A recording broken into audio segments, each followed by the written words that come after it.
अगर हमारी तवज्जो अल्लाह की रहमत की तरफ हो जाए तो मेरे नबी पाक ने फरमाया तू रब के बारे में जैसा गुमान करेगा अल्लाह भी तेरे लिए वैसा ही बन जाएगा। अल्लाह वैसा बन के तुझे नवाजेगा। अगर तेरा ये ज़हन बन जाए ना कि जो अल्लाह मुझे देगा वो मुझे ही देगा, तो अल्लाह तबारक व तआला सबसे बढ़कर तुझे ही अता फरमाएगा। लेकिन उम्मीद रब करी और उम्मीद रहमत की, उसके करम की, उसकी अता की। हाँ, एक पहलू जरूर सोच के रखना चाहिए इस मौजू पर। सारी दुनिया निकम्मा कह दे तो बेटा माँ बाप के नजदीक निकम्मा नहीं होता। बाप बेचारा एक गलती का बच्चा करता है तो वो जाता है, दूसरी करता है तो जाता है, तीसरी जगह भी उसके हिस्से की माफी मांगने जाता है, बड़ा कुछ करता है। फिर एक वक्त आ ही जाता है कि जब बाप मजबूर हो के अखबार पे इश्तिहार देता है कि मैंने इसे आग कर दिया है, अब मैं इसके स्याह सफेद का मालिक। क्या ख्याल है आपका? पहली गलती पे अब्बा जी ऐसे कर देते हैं जी, दूसरी पे करते होंगे। कब करते हैं? जब हद हो जाती है। और एक दो इश्तिहार नहीं होते। आप सवेरे अखबार खोलें, अखबार के अंदर के सफात का मुताला करें तो शायद दर्जनों इश्तिहार होते हैं आंखनामे के। भाई किस बाप का दिल करता है कि वो बेटा जिसके लिए उसकी उम्मीद है कि कल मेरे बुढ़ापे का सहारा बनेगा, वो लिख के दे दे कि मेरा रिश्ता ही कोई नहीं बेटे के साथ? किसका दिल करता है? और फिर यहां तक नहीं होता, बल्कि आप कानून जानने वाले लोगों से कभी पूछें, वो आंखनामा लोग अदालतों में जमा कराते हैं। कहते हैं जी मैंने तो अखबार में निकाल दिया, मेरा इसके साथ कोई ताल्लुक। अम्मा कहती है मेरा कोई रिश्ता नहीं। क्यों? कब होता है ऐसे? जब बच्चा हद कर दे, जब बच्चा 1 2 3 4 गलतियों पे ऐसा, अल्लाह भी बंदे को सजा देता है। लेकिन कब? जब बंदा बाज ही ना आए, बंदा तौबा करे ही ना, रुजू ही ना करे, सोचे ना कि मुझे अल्लाह की बारगाह में जाना चाहिए। हम लोग अपना एक ज़हन बना के जिंदगी गुजारते हैं, एक ज़हन बना के, बल्कि लोग गुनाहों के नाम बदल बदल के वक्त गुजारते हैं। हम अपने नफ्स का बुत बना के सारा वक्त उसी की पूजा पे माज़अल्लाह लगा देते हैं। बस ये ठीक है, ये ठीक है और ये ठीक है, चौथी बात सही कोई नहीं। इसी के अंदर हम उलझे रहते हैं मेरे भाई। रहमत इलाही का गलत तस्वर अपनाते हैं। ओ मेरे भाई, किसी बंदे की मजबूरी तो माफ होती है, लेकिन अगर कोई जानबूझ के ज्यादती करे तो वो उसकी माफी, जिस बच्चे को पता हो ना उस्ताद को कि इसके वाकई घर में फौतगी हो गई थी, उस्ताद उसे सजा नहीं देता।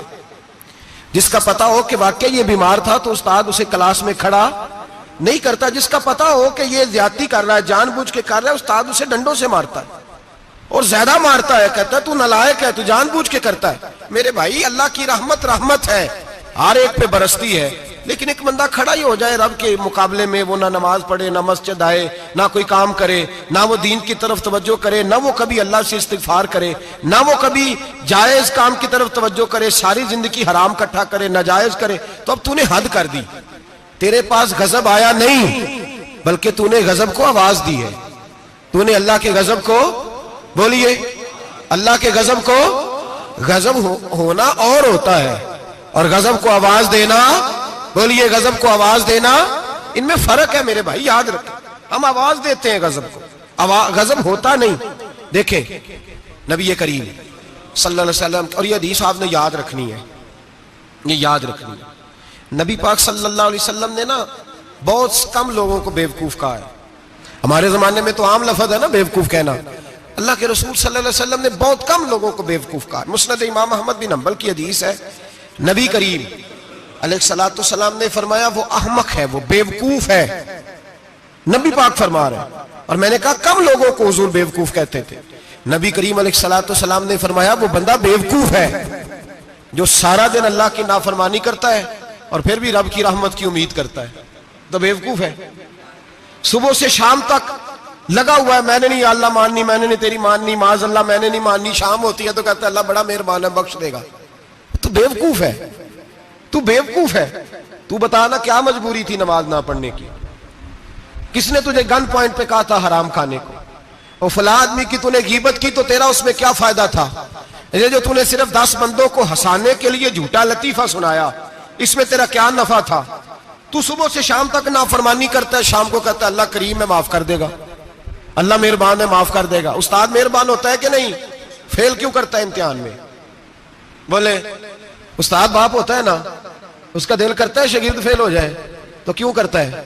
लेकिन शागिर्द ने ज्यादती की, उसने पढ़ा नहीं। उसने, मैंने कहा बाप आकनामा लिखवाता है, मजबूर होकर लिखवाता है ना।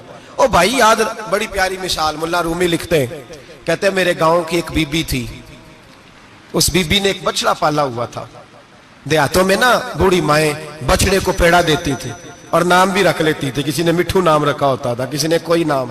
कहते माँ ने बछड़ा रखा हुआ था, अम्मा उसको आवाज देती तो बछड़ा दौड़ा आता, अम्मा उसको पेड़ा खिलाती। बछड़ा बड़ा प्यारा था, जवान हो गया। अम्मा इसलिए बछड़ा पाल रही थी कि जब बछड़ा बड़ा हो जाएगा तो हाल के अंदर बच्चे उसे लगाएंगे, खेती में हाल चलाएंगे। बछड़ा बड़ा हो गया, अम्मा के बेटे कहने लगे अम्मा ला, तूने बड़ा खिला पिला लिया, इससे कोई काम लेते हैं। हाल के आगे लगाया तो कहने लगा मैंने तो नहीं चलना। अम्मा के पास आए, कहने लगे ये नहीं चलता। अम्मा कहने लगी चलो टाइम दो, थोड़ा समझ जाएगा। फिर मौका दिया, फिर आए, कहा अम्मा अब तो हमने उसके नाक में नकेल भी डाल दी है, लेकिन अब भी ये हल में चलने को तैयार है। मुल्ला रूमी रहमतुल्लाह अलैह फरमाते हैं फिर कहा अम्मा से, अम्मा कहने लगी चलो थोड़ा टाइम और दे दो, सियाना हो जाएगा। थोड़ा टाइम और दिया, डंडे भी मारे, लेकिन वो सियाना होने को तैयार है। अब अम्मा के पास आए तो अम्मा मजबूर हो गई, दिल नहीं करता था। कहने लगी जाओ फिर कसाई के हाथ बेच डालो। वो गया कसाई के पास, उसे काटा गया, उसकी खाल उतारी गई, उसके छोटे छोटे पीस करके खा गए लोग। वो मां रो रही थी। लोगों ने अम्मा से कहा तुझे तो बड़ा प्यारा था, तूने कटवा को दिया। तो अम्मा कहने लगी प्यारा तो बड़ा था पर मानता नहीं था। प्यारा बड़ा था, काश बात मानता, मकसद पूरा करता तो कभी भी काटा। भाई रब करीम नहीं चाहता बंदा दोजख में जले, अल्लाह की रहमत नहीं चाहती जहन्नम में जले, पर बंदा मानता ही नहीं, ये तैयार ही नहीं होता। ये सोया हुआ है सवेरे, ये वो गप्पे लगा रहा है, असर के वक्त चौराहे पे खड़ा है, नमाज पढ़ने नहीं आया। इसने सारी जिंदगी में दर्जनों लतीफे सीख लिए, हजारों कहानियां सीख गया, कुरान पाक पढ़ना नहीं सीखा। इसने जिंदगी की हर चालाकी सीख ली है, नहीं सीखी तो अपने रसूल की हदीस नहीं सीखी, नहीं सीखा तो दीन की जरूरी बातों को नहीं सीखा। अब रब की रहमत तो नहीं चाहती कि बंदा जहन्नम में जाए, वो तो मेहरबान है, लेकिन रब करीम का कानून का तकाजा यह है कि जो अहकाम पूरे नहीं करेगा उसे फिर दोजख में डाला जाएगा। तो हमारे बुजुर्ग फरमाया करते थे असल बात यह है कि अल्लाह नहीं मुसलमान को दोजख में डालना चाहता, मुसलमान अपनी मर्जी से छलांगे लगा रहे हैं, ये खुद छलांगे लगाता है, ये बाज नहीं आता। आप यकीन करें, बड़ी जिम्मेदारी के साथ, बड़े खुलूस के साथ और बड़ी दयानतदारी से तजर्बे की बात अर्ज करता हूं। हमारे बहुत सारे गुनाह ऐसे हैं जिन गुनाहों का हमारी दुनियादारी को भी कोई फायदा नहीं, कोई फायदा नहीं हमारी दुनिया को भी उस गलती का। मेरी बातों की समझ आ रही है आप दोस्त? कुछ गुनाह ऐसे, एक तो होता है कि दुनिया का कोई फायदा हो, उस गुनाह में हमारी दुनिया का भी कोई फायदा। जो आदमी झूठे लतीफे सुनाता है, झूठ बोलता है, झूठ कोई फायदा नहीं उसे। लोग 10 मिनट हंसते हैं और बाहर जाकर कहते हैं यार ये तो कोई गैर संजीदा आदमी है, वो अकल ही नहीं। क्या फायदा कमाया उसने, क्या नफा लिया उसने? जो आदमी बढ़ बढ़ के बातें करता है, 2, 4, 5, 10 आदमियों की कीमत कर जाता है, लोग कहते हैं यार बड़ा चुगलखोर है। क्या कमाया उसने जिंदगी में? कुछ हासिल कर लिया उसने? हमारे बहुत सारे गुनाह मेरे भाई वो हैं जिनका हमारी दुनिया को भी कोई फायदा नहीं। तो क्यों ना हम उन गुनाहों को छोड़ दें ताकि हमारे दीन को तो फायदा हो जाए, दीन को तो फायदा हो जाए। सिर्फ जुबान के जायके हैं, कुछ देर के लिए हमारी तबीयत के तकाजे हैं, 10 मिनट की मुस्कुराहट है जिसके लिए हम अल्लाह तबारक व तआला का कानून तोड़ते फिर जा रहा हूं। मेरे हबीब करीम अलैहिस्सलाम ने मुसलमान को कहा है कि तेरा रब तो चाहता है कि बस तू आ जा, वो तुझ पे रहमत नाजिल कर देगा। आना तो शर्त है कि नहीं? आना तो शर्त है कि नहीं? अच्छा चलें ये बताएं, जो आदमी 1 से लेकर 31 तारीख तक ड्यूटी करे उसको तनख्वाह लेने जाना पड़ता है कि तनख्वाह घर आ जाती है? बोल के बताएं। फिर भी जाना पड़ता है, वो कहे मैंने ड्यूटी पूरी की है, फिर भी जाना पड़ता है। ड्यूटी पूरी करने के बावजूद तुझे तनख्वाह लेने, और हो सकता है कि यह भी कहा जाए अभी आई नहीं कल आना, हो सकता है यह भी कहा जाए परसों आना, यह भी मुमकिन नहीं कि फौरन। ओ खुदा के बंदे, तू आता ही नहीं खुदा की रहमत लेने, तू उसके घर की तरफ रुजू ही नहीं करता, तू तवज्जो ही नहीं करता। तू कहता अल्लाह मेहरबान है। भाई मेहरबान तो है, तू रहमत लेने आया है, तूने को बहाना बनाया उसकी रहमत का। अल्लाह की रहमत कीमत नहीं मांगती, बहाना मांगती है। पर बता ना तेरा कोई बहाना है कि नहीं। मेरे नबी करीम सैयद आलम सल्लल्लाहु ताला अलैहि वसल्लम ने फरमाया रब कीमत का सवाल और नहीं मांगता। यकीन करें नहीं मांग, बंदे कीमत मांगते हैं। आप 100 दफा मुस्कुरा के बात करें, एक दफा ना करें तो कहते हैं मौलवी साहब अमीर हो गए, अब तो सही सलाम भी नहीं लेते। एक दफा हो सकता है बेचारा पेट में दर्द हो रही हो सकता है घर की को बहुत बड़ी टेंशन हो सकता है कोई मजबूरी हो। बंदे हमा वक्त कीमत मांगते हैं, हमा वक्त आप तंदुरुस्त हैं, हर वक्त आप कीमत अदा करते हैं तो लोग राजी हैं। लेकिन रब कहता तू कोई कीमत ना दे, कोई बहाना ही बना ले, तेरा रब तुझसे राजी हो जाएगा। सुने बड़ी प्यारी हदीस, बड़ी खूबसूरत हदीस, कंजुल माल में दीगर कुतुब हदीस में है। हजरत अबू हुरैरा रदी अल्लाह तआला अन्हु फरमाते एक बाबा जी नबी पाक की बारगाह में आए और जब वो वापस जाने लगे तो मैंने उम्र पूछी तो उम्र थी 96 साल। कहते हैं बुजुर्ग जब आए ना तो ये भवें जो है ना उनकी सफेद होके तो यूं आंखों पे आ गई। बड़ी छड़ी बाबा जी ने पकड़ी हुई और दोनों हाथ पकड़ के ना छड़ी के ऊपर झुके हुए हैं एक जानिब। कुर्बान जाऊं, कहते हैं जब वो बुजुर्ग मस्जिद में दाखिल हुए तो मेरे रसूल ने खड़े होकर इस्तकबाल फरमाया, खड़े हो। और नबी करीम सल्लल्लाहु अलैहि वसल्लम ने आगे बढ़ के बाबा जी को बाजू से पकड़ा और बिठाया। हुजूर बैठ गए। कहा बुजुर्गों कैसे आए हो? तो कहते हैं वो बाबा जी बात करते तो आंख खोल के पहले हुजूर का चेहरा देखते, फिर वो बात करते तो उनके लबो लहजे के अंदर बड़ी परेशानी, बड़ी तकलीफ, बड़ी मायूसी। अर्ज करने लगे या रसूल अल्लाह, हुजूर जिंदगी सारी गुनाहों में बीत गई है, हुजूर गलतियां ही गलतियां, याद माजी अजाब है, या रब छीन ले मुझसे हाफजा मेरा। अल्लाह के रसूल बड़ी लंबी फहरिस्त है, पाप ही पाप है, काले स्याह दफ्तर है। या रसूल अल्लाह सल्लल्लाहु अलैहि वसल्लम जब पलट के देखता हूं हुजूर मुझे नेकी दिखाई नहीं देती। हुजूर इस उम्र में आपका एक सहाबी मिला है, उसने बात समझाई है तो थोड़ा ख्याल आया है, लेकिन या रसूल अल्लाह सल्लल्लाहु अलैहि वसल्लम अब मेरा वजूद बेकार हो गया है, हुजूर बूढ़ा हो गया हूं। 3 बातें कही बुजुर्गों ने और निराली कही। कहने लगे या रसूल अल्लाह सल्लल्लाहु अलैहि वसल्लम, हुजूर अब तो मेरी कमर भी सीधी नहीं होती कि मैं नमाज ही सही अदा कर सकूं, बूढ़ा हो गया हूं। या रसूल अल्लाह सल्लल्लाहु अलैहि वसल्लम अब मेरे अंदर ताकत नहीं कि मैं मेहनत मजदूरी करके सदके और खैरात दे सकूं। या रसूल अल्लाह सल्लल्लाहु अलैहि वसल्लम अब मैं तलवार लेके जिहाद भी नहीं कर सकता। हुजूर ना मैं लंबी नमाजें पढ़ सकता हूं, आका ना मैं सदकातो खैरात दे सकता हूं, महबूबा ना मैं दीन के लिए कोई जिहाद कर सकता हूं। बेकार वजूद है, बेकार वजूद को तो घर वाले बर्दाश्त नहीं करते, बच्चे दुआ करते हैं या अल्लाह अब्बा जी को पर्दा दे दे, अम्मा को पर्दा दे दे, बेकार हो गया हूं और आज आया हूं तो मुझ बेकार को मेरा रब कबूल कर लेगा।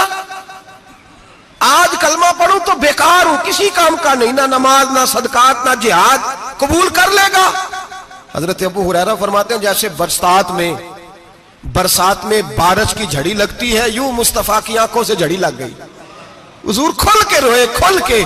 और मेरे हबीबे पाक ने फरमाया बुजुर्गों बड़े मुजाहिद हैं, दीन के लिए जिहाद करने वाले बड़े हैं, रब करीम को आपकी तलवार की इतनी हाजत नहीं।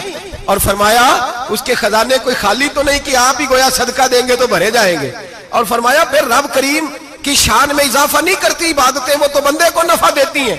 मैं बुजुर्गों ना आप जिहाद करें ना आप सदकात दे, ला लंबी नमाजें पढ़े, आप सिदक दिल से आ जाए, अल्लाह के रसूल का वादा है रब आपको बगैर हिसाब किताब जन्नत अता फरमा देगा।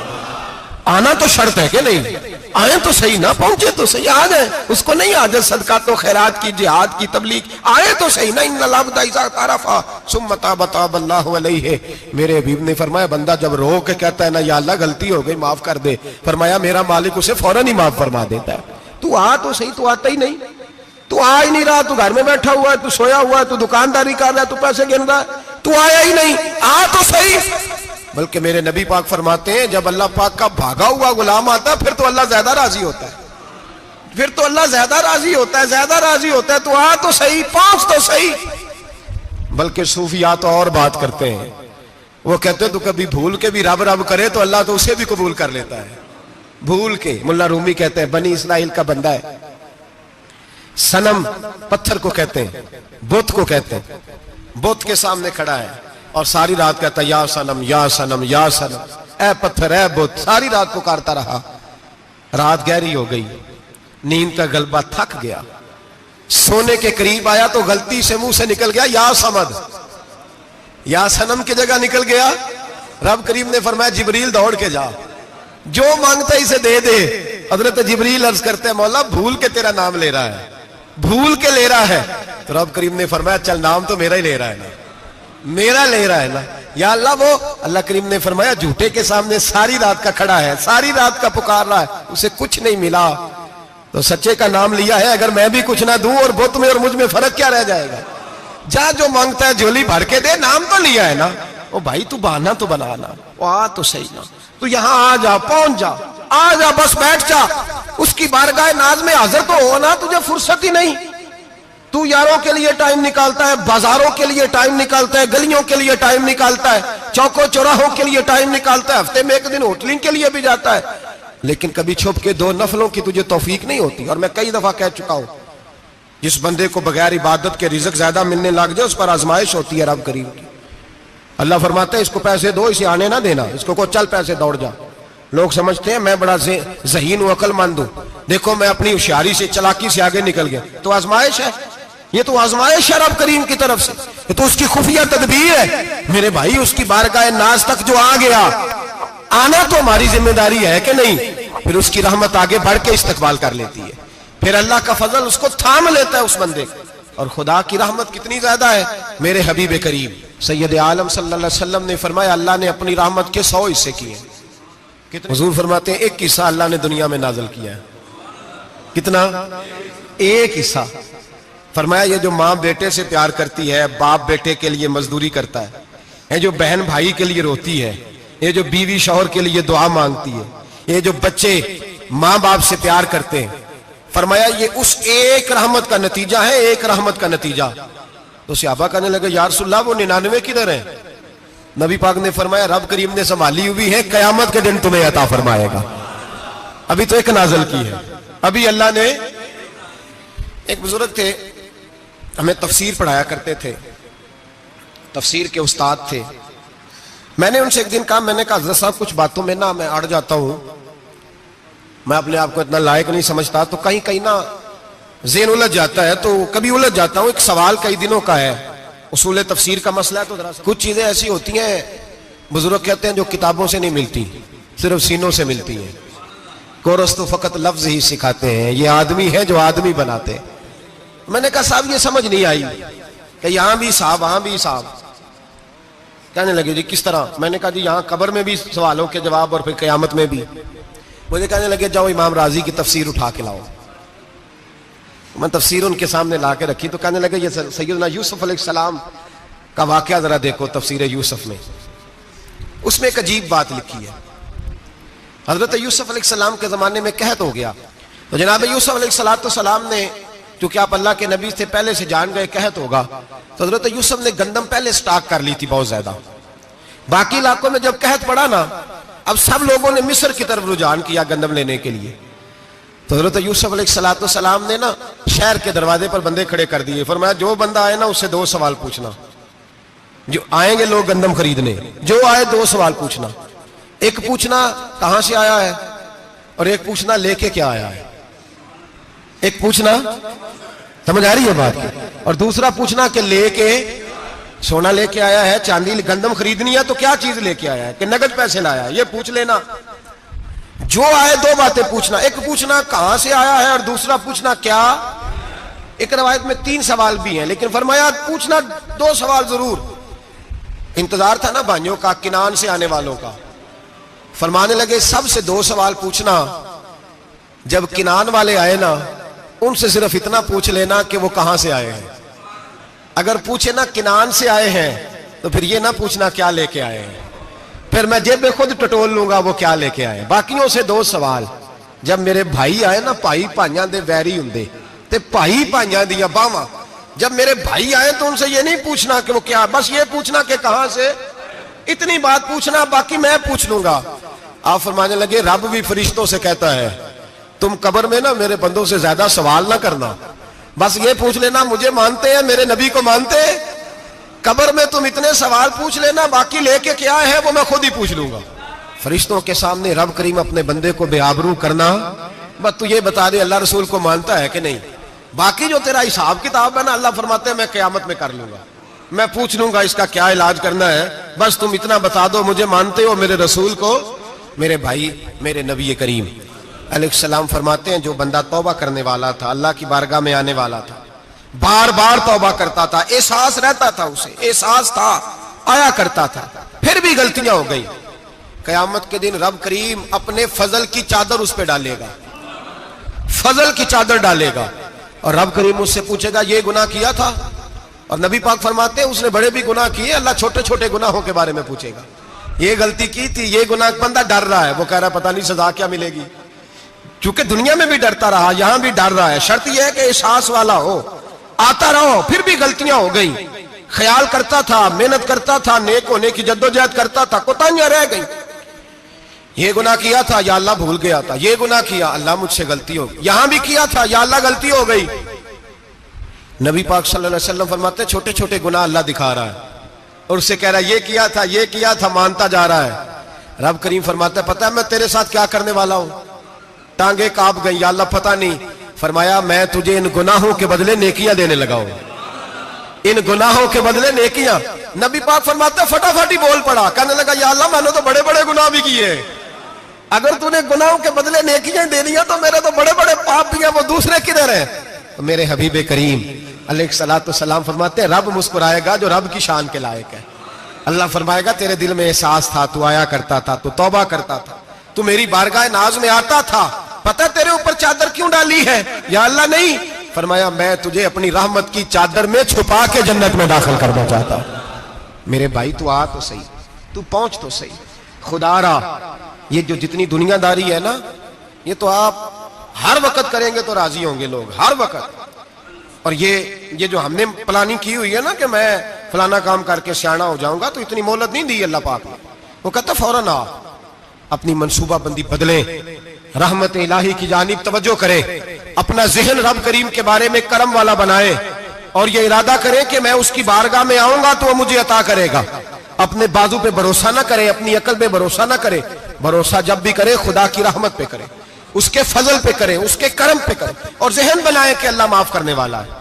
हमारे जिम्मे ये है कि हम अपने गुनाहों का एहसास पैदा करें, हमारी जिम्मेदारी ये है कि हम तौबा सच्ची और खरी करें, हमारी ड्यूटी ये है कि हम अल्लाह की बारगाह में सही मानों में हाजिरी दें। हम तौबा भी झूठी करते हैं, बल्कि अगर मैं कहूं कि मजाक करते हैं। शब बारात आने वाली है ना, किस दिन है? जुमेरात को शब बारात आएगी। कुछ लोग तो खैर वैसे डट जाते हैं, कहते हैं हम नहीं मानते, वो पक्के लगे हुए हैं, वो कहते हैं नहीं इबादत नहीं करनी चाहिए। मैंने कहा यार बस करो, छोड़ दो, अब अल्लाह की इबादत करने के लिए भी तुमसे सनद लेनी पड़ेगी कि मौलवी साहब इजाजत दे, नफल पढ़ लें, इजाजत लेनी पड़ेगी। और बंदे बड़े समझदार हैं, वो कोई सियासी बंदा दूसरी पार्टी का आ जाए तो उसे मुतमिन कर लेते हैं, कुछ बसरा दूसरी जमात का मसला पूछ ले, कहते मौलवी साहब पूछ के दसांगा। ये मोटी सी बात है। शबरात को क्या होता है? इबादत। क्या होता है? बोल के बताए। यही होता है ना, तो इसके लिए सर्टिफिकेट की जरूरत है जी। वल्लज़ीना यबीतूना लिरब्बिहिम सुज्जदन व क़यामा।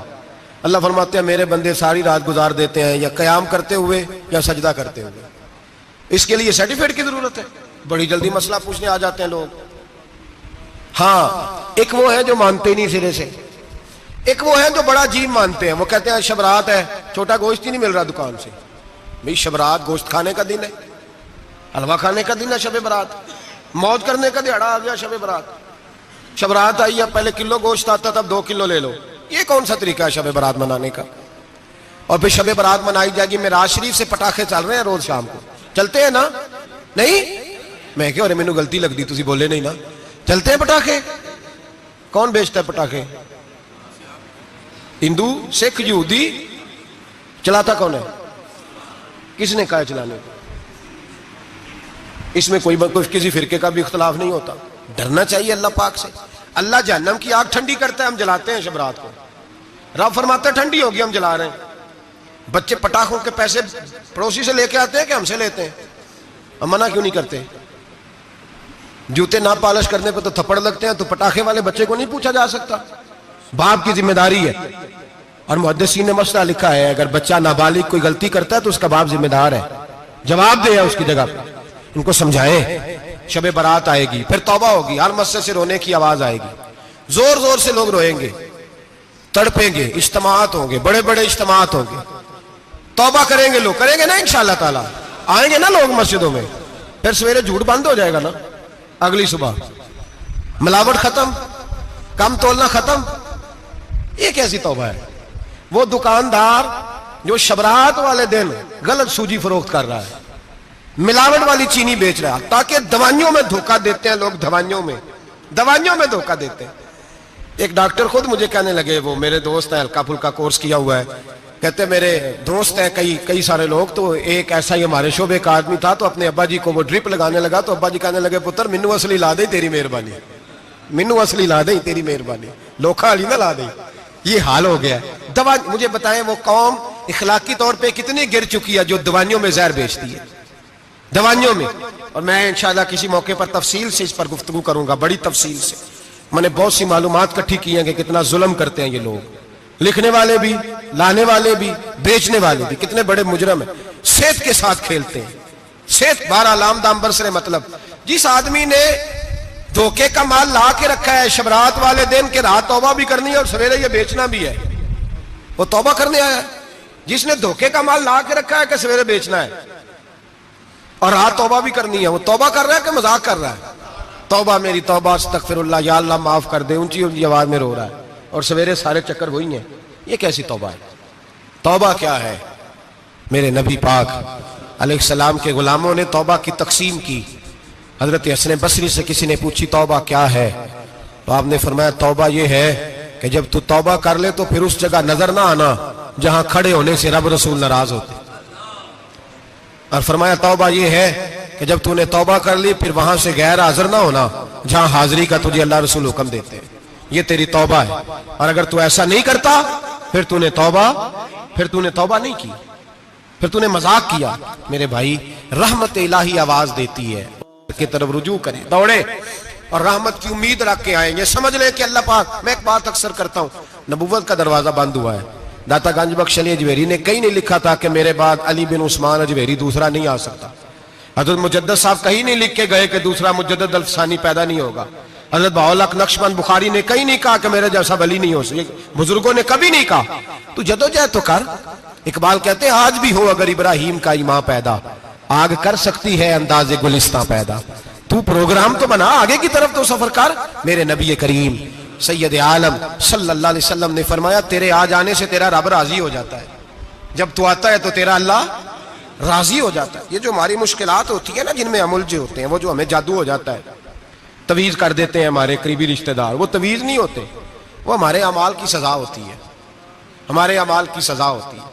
हम वो ढूंढते फिरते हैं कि बाबा मिल जाए, फूक मारे सही कर दे, हालांकि वो हमारे अमाल की सजा है। हमें अपनी तरबियत करनी चाहिए हमें। और वैसे भी दम दुरूद तवीज धागा, मैं अक्सर कहा करता हूँ, मैं कहता हूँ मैंने किसी किताब में नहीं पढ़ा कि कोई बंदा नबी पाक से यमन से दम कराने आया हो कि मैं हुजूर से दम कराने जा रहा हूँ, मिस्र से आया हो दम कराने, शाम से दम कराने आया हो।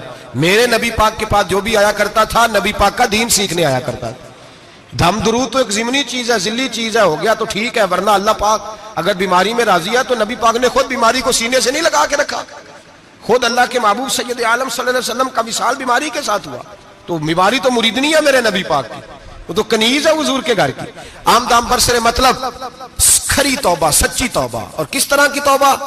मेरे नबी करीम अलैहिस्सलातु सलाम ने एक दिन सहाबा से पूछा, एक बात तो बताओ, बुखारी मुस्लिम की हदीस है, या रसूल अल्लाह पूछिए। नबी पाक सल्लल्लाहु अलैहि वसल्लम ने फरमाया अगर कोई आदमी सहरा में सफर कर रहा हो, बहुत बड़ा सहरा हो, ऊंट पर उसका सफर हो और उसने ऊंट पर खाने पीने का सामान बांधा हो, पैसे भी रखे हो, पानी भी रखा हो, थक गया सफर करता करता, दरख्त की एक टहनी के साथ ऊंट की नकेल बांधी और दरख्त के नीचे लेट गया आराम करने के लिए। अल्लाह के हबीब फरमाते अचानक उसकी आंख लग गई। जब जागा तो उसने देखा कि ऊंट तो गायब हो गया है, अब ना खाना है, ना पानी है, ना पैसे हैं, और सहरा बड़ा लंबा है, पैदल सफर भी नहीं कर सकता। थोड़ा सा ढूंढा, फिर मौत का इंतजार करने लगा, सोचने लगा मौत आएगी, अब मर जाऊंगा। अल्लाह के महबूब फरमाते हैं थोड़ी देर गुजरी, जब बिल्कुल मायूस हो गया था तो अचानक नजर पड़ी तो ऊंट उसका सामने खड़ा था। नबी पाक से अब्बा से पूछते हैं बताओ, उसकी कुल कायनात उजड़ गई थी, रास जाया हो गई थी, हर शय लुट गई थी, दोबारा उसे मिल गई है, बताओ उसे कितनी खुशी होगी।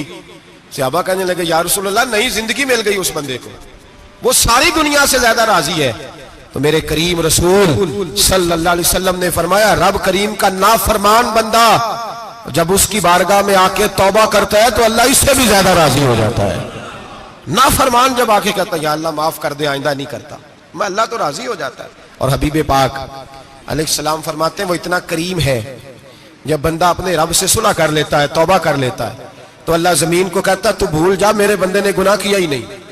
आसमान से कहता है तू भूल जा, मेरे बंदे ने गुनाह किया ही नहीं। फिर रब करीम फरिश्तों से फरमाता है कि मिटा दो जो तुमने लिखा था, मैंने अपने बंदे के साथ सुलह कर लिया।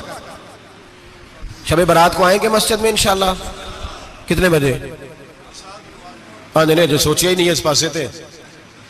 असर के वक्त मस्जिद आए, शब रात कितने बजे जी? असर के वक्त आए, गुस्ल करें, मस्जिद आए, असर के बाद दुरूद शरीफ पढ़े और मगरिब से लेकर फजर तक इबादत करें। मगरिब में शाम शुरू हो जाती है। एक रात जाग के देखें, जागना पड़ता है। मरीज हो जाए तब भी जागना पड़ता है, दुख लग जाए तब भी वो जगा लेता है। बड़े बड़े जागते हैं, बड़े बड़े जाग लेते हैं, वो जगा लेता है। तंदुरुस्ती भी, सेहत भी, दौलत भी, एसी भी, पलंग भी बड़ा अच्छा, लेकिन अगर वो नींद ना देना चाहे तो बंदा सारी रात ही तड़प के जागता है, तड़प के। और भूखा इतना, रोटी का भूखा इतना परेशान नहीं होता जितना नींद का भूखा परेशान होता है। उलझ जाता है इंसान, वो जगा लेता है, कबल इसके कि वो खुद जगाए, खुद ब खुद जाग जाए। मगरिब से लेकर फजर तक नमाज पढ़ें, जिक्र करें, दुरूद पाक पढ़ें, महफिल में शिरकत करें। मेरे रसूल करीम अलैहिस्सलाम की प्यारी ज़ौजा उम्मुल मोमिनीन सैयदना आयशा सिद्दीका रदी अल्लाह ताला अन्हा कहती हैं, हुजूर रमजान के अलावा सबसे ज्यादा रोजे शाबान में रखते थे, गोया प्रैक्टिस होती थी रमजान की। मैंने अर्ज किया या रसूल अल्लाह सल्लल्लाहु अलैहि वसल्लम इतने रोजे क्यों रखते हैं, अभी रमजान तो आगे है। तो नबी पाक ने फरमाया, आयशा इस महीने में बंदे का अमल अल्लाह की बारगाह में जाता है, मैं चाहता हूं जब मेरा अमल जाए तो मैंने रोजा रखा हुआ हो। कसरत से रोजा रखें और मेरे भाई बदल जाए, बदल जाए। मेरे नबी पाक ने फरमाया, गनीमत जान, अगर सेहत है तो बीमारी आने से पहले गनीमत जान जा, ये चली जाएगी। बीमार आदमी से कुछ भी नहीं होता, गनीमत जान ले, लम्हों को कुछ कर ले। और अगर तेरे पास फुर्सत है तो गनीमत जान ले, मसरूफ होने से पहले पहले। मेरे हबीब करीम सैयद आलम अलैहिस्सलाम के गुलाम फरमाते हैं कि नबी पाक सल्लल्लाहु अलैहि वसल्लम ने हमें मिसाल दे के समझाया। मदीने में जो कबीला सबसे ज्यादा बकरियां पालता था वो बनु कल्ब का कबीला था। और फरमाते इतनी बकरियां थी कि उनकी बकरियां हमने कभी नहीं गिनी थी। नबी पाक अलैहिस्सलाम ने फरमाया, जब शाबान की 15वीं रात आती है, ये तिरमिजी का लफ्ज है, फरमाया जब शाबान की 15वीं रात आती है तो बनु कल्ब के कबीले की बकरियों के बालों की तादाद के मुताबिक अल्लाह मेरी उम्मत के अफराद की बख्शिश फरमा देता है। और सहाबा कहते हैं हमें लगता यूं है कि चूंकि हमने जो चीज सबसे ज्यादा देखी थी वो बनु कल्ब की बकरियां थी, इसलिए नबी पाक ने हमें समझाने के लिए उनकी बात की, वरना अगर हमने उससे ज्यादा कुछ शायद देखी होती तो नबी पाक उसका नाम बयान फरमाते। हमें समझाने के लिए फरमाया, बनु कल्ब के कबीले की बकरियों के बालों की किसी एक बकरी के बाल भी बंदा गिन सकता। और हुजूर ने फरमाया जो सबसे ज्यादा बकरियां पालते उनकी तादाद के मुताबिक हजरत आयशा सिद्दीका रदी अल्लाह ताला अन्हा फरमाती है, जन्नतुल बकी में हुजूर जाया करते, कब्रिस्तान में, कब्रिस्तान के कोने में। अल्लाह के रसूल को मैंने नमाज पढ़ते भी देखा 15वीं रात को। और फरमाती है हुजूर बकी वालों के लिए बख्शिश की दुआ भी करते, कब्रिस्तान भी जाएं शब बारात को, उनके लिए दुआ भी करें। और फिर मेरे भाई शब बारात को लिल्लाहियत के साथ आए, लौटने का प्रोग्राम बनाए, उससे कबल के रब करीम खुद जकड़ के ले आए, खुद ब खुद आए, उसके करम की तरफ तवज्जो करें, उसकी रहमत की तरफ तवज्जो करें। मेरे रसूल करीम सल्लल्लाहु अलैहि वसल्लम के पास एक देहाती आए, मौला अली शेर खुदा फरमाते मैं भी हाजिर था। कहते कभी कभी सादे बंदे आते थे पर बड़ी अजीब ही बात कर जाते थे। कहते एक देहाती आए, तामत बांधी हुई और सादा सा रुमाल कंधे पे रखा हुआ है, नबी पाक के पास आए और हुजूर से दिल लगी करने लगे, हुजूर से दिल लगी करने लगे, मीठी बातें कहने लगे, यार रसूलल्लाह एक मसला पूछने आया हूं। मैं पूछो। अर्ज करते हैं हुजूर क़यामत में हिसाब कौन लेगा? क़यामत में अब किसको नहीं पता कौन हिसाब लेगा, दिल लगी की बात है ना, कौन लेगा? नबी पाक ने फरमाया अल्लाह हिसाब लेगा। तो कहते उसने ना और जुमला कहा तो हम उसकी बात पे हैरान हो गए, कहने लगे या रसूलल्लाह वाकई अल्लाह हिसाब लेगा? तो कहते हैं नबी पाक मुस्कुराए, फरमाने लगे तुझे तेरी मां रोए, मैं सच्ची तो कह रहा हूं, तो किस तरह की बात कर रहा है, अल्लाह ही हिसाब लेगा। हजरत अली फरमाते हैं उसने रुमाल उठाया, कंधे पे रखा, कहने लगे या रसूल अल्लाह, अगर रब हिसाब लेगा तो फिर उसने माफ ही कर देना है। ये कह के वो चला गया, ये लफ्ज कह के वो चला गया। तो हजरत मौला अली कहते हैं मैंने हुजूर का चेहरा देखा तो गुलाब से भी ज्यादा खिला हुआ था, मैंने नबी पाक का चेहरा देखा तो चांद से भी ज्यादा रोशन था। मैंने कहा हुजूर ये क्या कह गया है? नबी पाक ने फरमाया बंदा बड़ा सादा था, बात बड़ी प्यारी कर गया है, बड़ी प्यारी कर गया है। हुजूर ने फरमाया अली रब करीम है, और करीम जब गालिब होता है तो करम ही फरमाया करता है, वो करम ही करता है, वो माफ ही करता है, वो माफ ही करता है। अल्लाह माफ करता है, पर मैंने कहा कोई माफी लेने आए ही ना, तो कोई माफी लेने। एक और बात भी आखिर में समझानी है आपको, वो भी समझ ले। हम जब किसी रिश्तेदार को राजी करने जाते हैं ना, नाराज हो, तो हमें पता चल जाता है कि ये वक्त टपाने आया या राजी हो गया। दो किस्म के लोग होते हैं, कहते हैं चलो बरादरी आ गई है मैं चलता हूं, पर किस तरह, टाइम पे टाइम आऊंगा, 200 देके घर आ जाऊंगा। और जो राजी हो जाते हैं ना, वो 2 दिन पहले आते हैं, देगों का भी ख्याल करते हैं, मुलाकात करते हैं, वो कपड़े भी नहीं बदलते। फर्क होता है राजी होने में। बात की समझ आ रही है आप? हम तौबा करने आते हैं अल्लाह की बारगाह में, क्या हमें पता नहीं चलता कि हमने तौबा किया, रब राजी हुआ है कि नहीं हुआ? हमारा ईमानी रिश्ता तो है ना अपने रब से, रूह का ताल्लुक तो है ना, तो हमें अंदाजा होता है कि अल्लाह राजी हो गया कि नहीं। अंदाजा तो होना चाहिए ना हमें। ये बात कहने की नहीं, ये बात महसूस करने की है, इसको महसूस करें। हम जब अल्लाह की बारगाह में आए तो फिर हमें अंदाजा होना चाहिए कि मैंने मना लिया है कि नहीं मना सका, मैं उसको राजी करके उठ रहा हूं कि नहीं उठ रहा। अगर बगैर राजी किए उठे हो तो फिर फॉर्मेलिटी करने आए थे, फिर राजी करने नहीं आए थे। हजरत फुज़ैल इब्ने अय्याज़ रहमतुल्लाह ताला अलैह फरमाते एक दिन मैंने सर सजदे में रखा और मैंने कहा खुदा बंदा आज मुझे पता चलेगा कि तू मुझसे राजी है कि नाराज है, तो फिर ही मैं उठूंगा, फिर ही उठूंगा। आप फरमाते हैं मुझे चारों कोनों से आवाज आने लगी कि तेरा रब राजी हो गया है। और फरमाते जिस जगह मैं सजदा कर रहा था वो जमीन भी बोलने लगी कि बस कर दे, अर्श का मालिक तुझसे राजी हो गया है। लेकिन शर्त यह है, हजरत हबीब अजमी रहमतुल्लाह अलैह फरमाते हैं मैं सूद का कारोबार करता था तौबा करने से पहले। कई दफा मैंने तौबा की थी, लेकिन मेरी उस तौबा के अंदर सदाकत नहीं होती थी। मेरा दिल भी गवाही देता था कि ये ना, बहुत सारे बंदे कहते हैं आइंदा नहीं करता, वक्त टपाते हैं, जिस तरह बंदों को धोखा देते हैं इस तरह माज अल्लाह तौबा भी इसी तरह की करते हैं, लेकिन बाद में दोबारा उसी डगर पर चल निकलते हैं जिस पे पहले होते हैं। आप फरमाते हैं मैं कई दफा तौबा करता था तो तोड़ देता था। आज मैंने तौबा की, किस तरह की? सूद का मैं धंधा करता था तो मैं सूद के पैसे लाया, गोश्त पकने को दिया बीवी को, सूद के पैसों का दिया। मेरी बीवी ने हंडिया चढ़ाई, थोड़ी देर गुजरी तो वो सारा गोश्त खून बन गया। मेरी बीवी उठा के लाई, कहने लगी ले जा, ये जो तू गरीबों का खून निचोड़ के लाया था ना, ये खून बन गया, खुद भी पी और औलाद को भी पिलाओ। कहते मैंने सच्ची तौबा का फैसला किया।